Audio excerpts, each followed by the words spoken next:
আমরা তো আসলে প্রত্যেকটা সিজন করার আগে অনেক প্রিপারেশন নেই, অনেক সময় নিয়ে তারপর একটা সিজন করি। সিজন 5 করার জন্য আমরা অনেক বেশি সময় নিয়েছি, যেহেতু এবার এটা ওটিটিতে এসছে। সো ওটিটির জন্য আমাদের প্রিপারেশনটাও বেশি ছিল। আমাদের প্রত্যেকটা ডিপার্টমেন্টে অনেক কাজ করে তারপর আমরা ওটিটিতে রিলিজ করেছি, এবং একসাথে 8টা এপিসোড।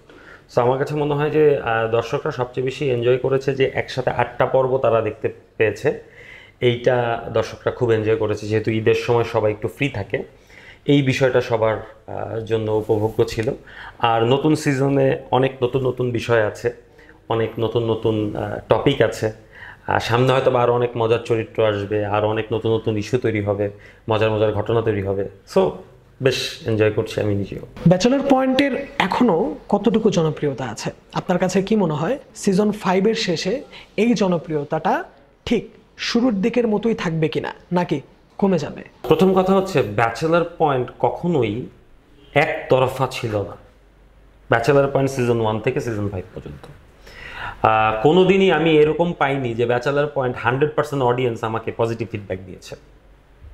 আমি যখন সিজন 1 করি তখন ব্যাচেলার পয়েন্টের ফিডব্যাক, পজিটিভ ফিডব্যাক ছিল 50%, আর 50% নেগেটিভ ফিডব্যাক ছিল।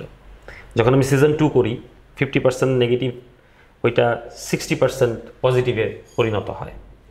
আবার যখন সিজন 3 করি তখন 70% পজিটিভ ফিডব্যাক পাই। সিজন 4 করি তখন আমি 80% পজিটিভ ফিডব্যাক পাই।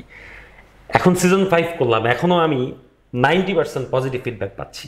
10% মিশ্র প্রতিক্রিয়া আছে, কারো কাছে এটা ভালো লাগে নাই, কারো কাছে ওটা ভালো লাগে নাই।